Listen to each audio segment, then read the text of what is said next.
And what is up, everybody? Now, we needed to post this for a little while because, of course, TYRON Woodley won welterweight title, and I knew that was going to happen. I didn't want to. I'm not sure. Like I knew it was going to happen, but I don't know if I outright said there's no way Robbie Lawler was getting past TYRON Woodley. But there was no way he was getting past TYRON Woodley. TYRON Woodley's too fast and too talented a fighter.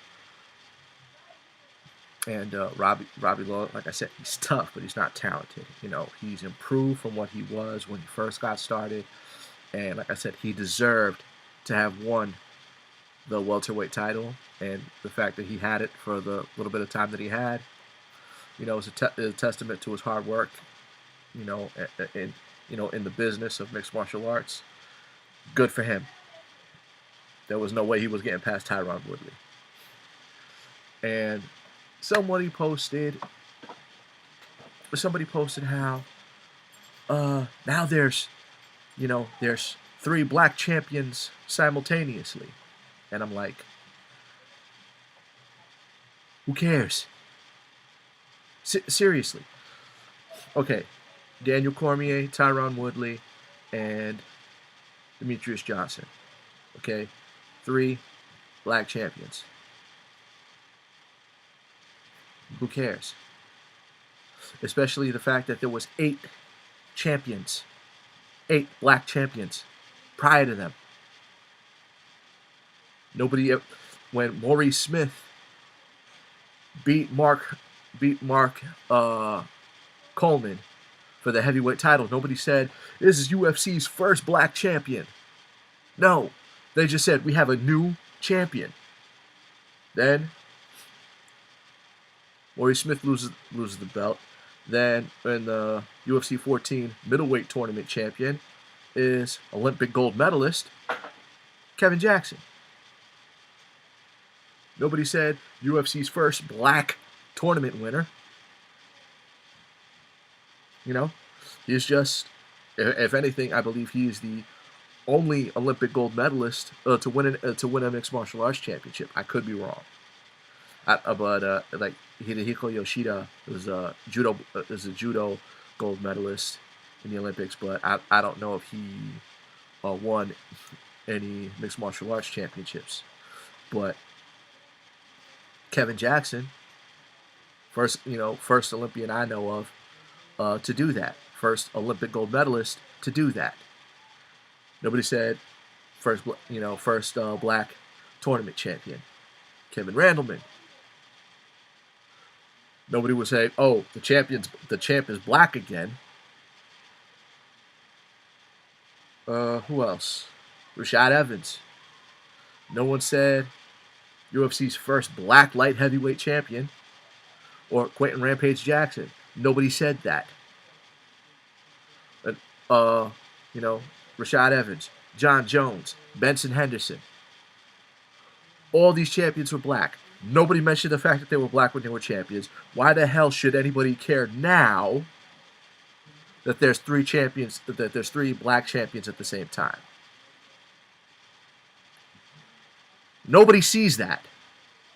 People are trying not to see that. They're trying not to see color. Nobody cares about the color of their skin.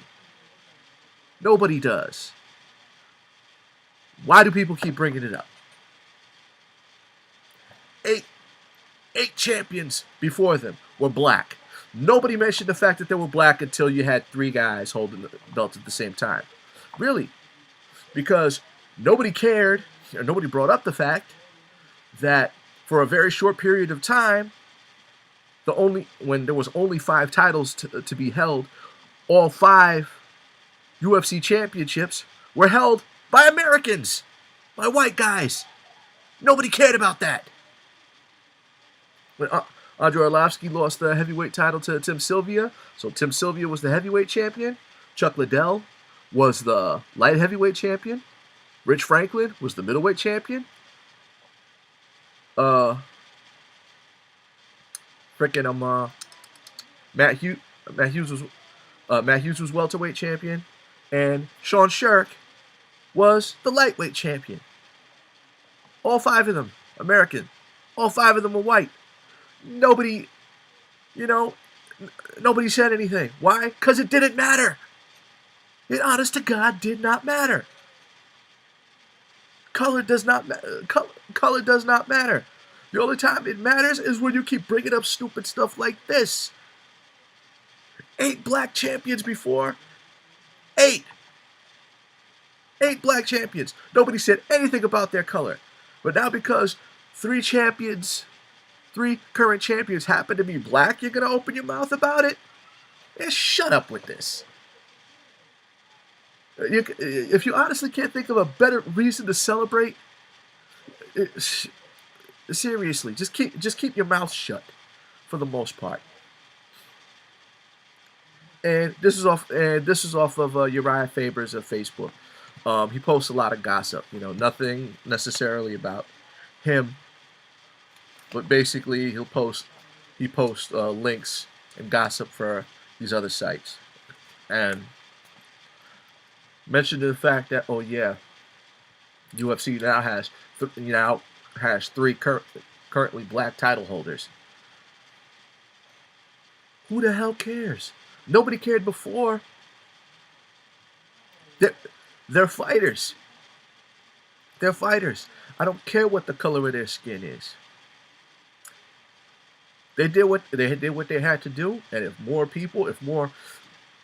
black people, if you're gonna be separating colors like that, if more black people follow their example, guaranteed you might have more black champions in the UFC or in mixed martial arts in general. But I digress. On top of that, TYRON Woodley, first title defense, calls out. But I'm not 100% sure how long he's been in the game. But a couple years ago, he was supposed to fight. A few years ago, he was supposed to fight Nick Diaz, but Nick Diaz moved over to UFC from Strikeforce. And this is when Nick Diaz was Strikeforce welterweight champion. That was a world title. That was his first world title. Currently his only world title to his credit. Comes over to UFC because Strikeforce got bought out by Zuffa.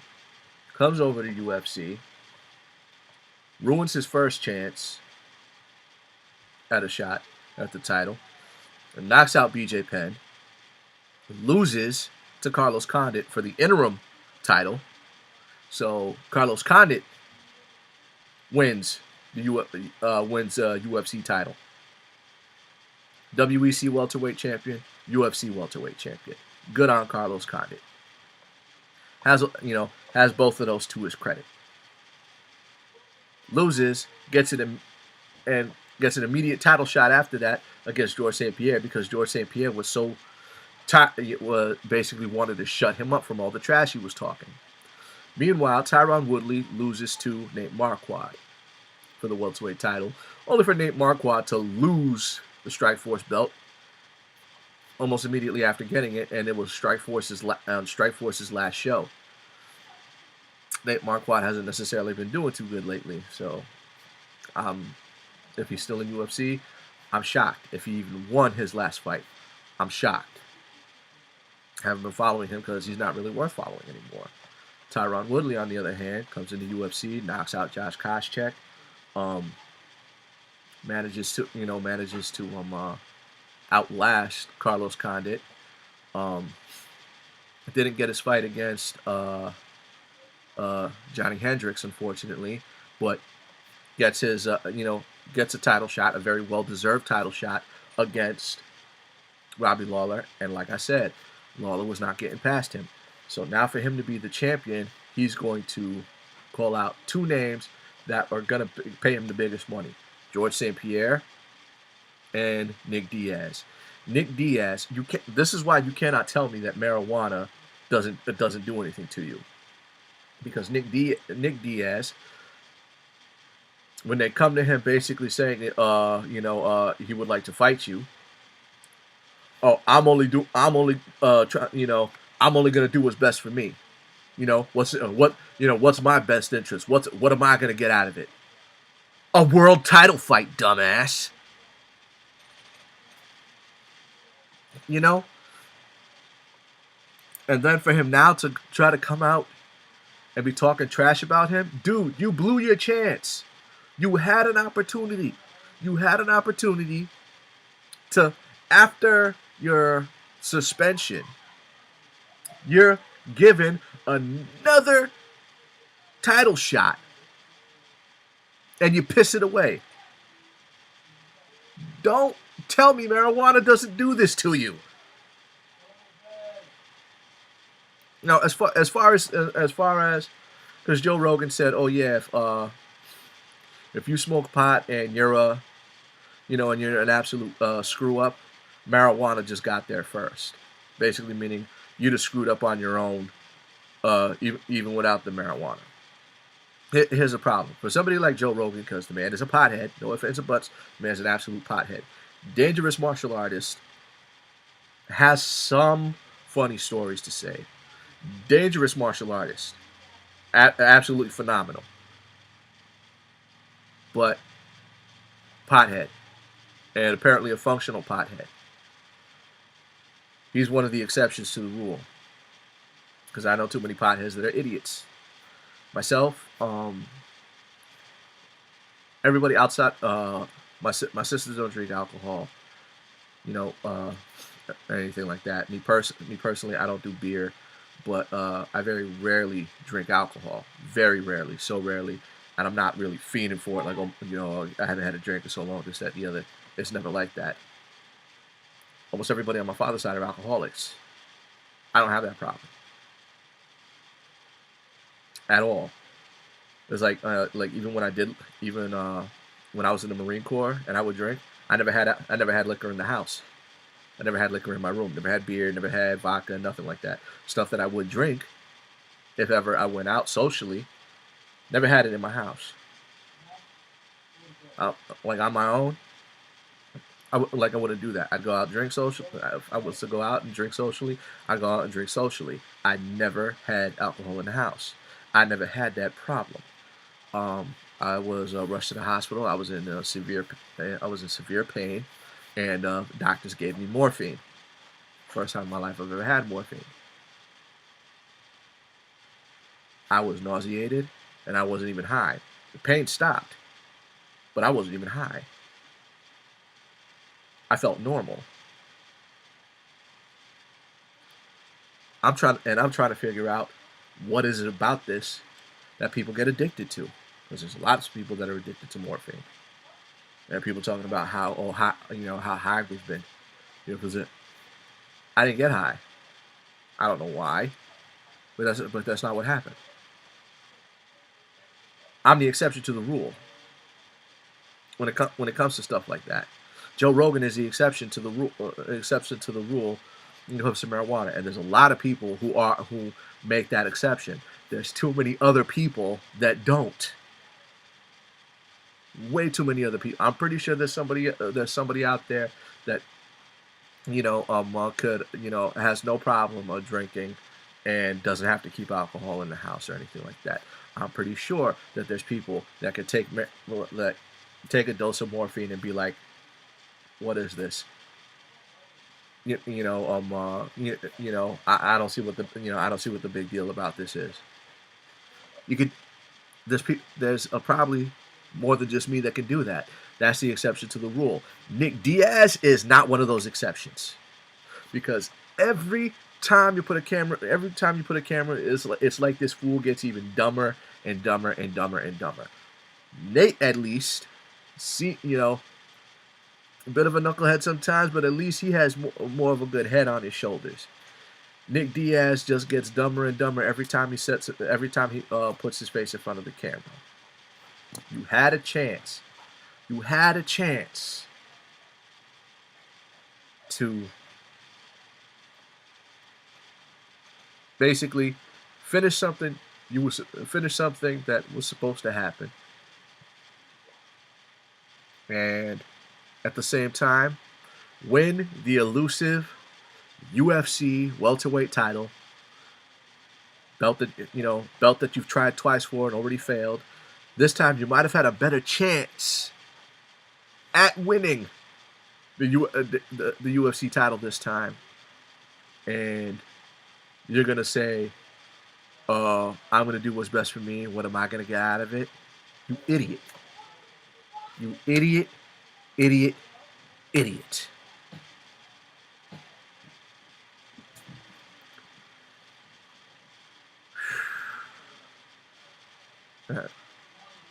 I don't know what else to say about that, except for the fact that TYRON Woodley is fighting George St. Pierre. I'm curious to see how that goes.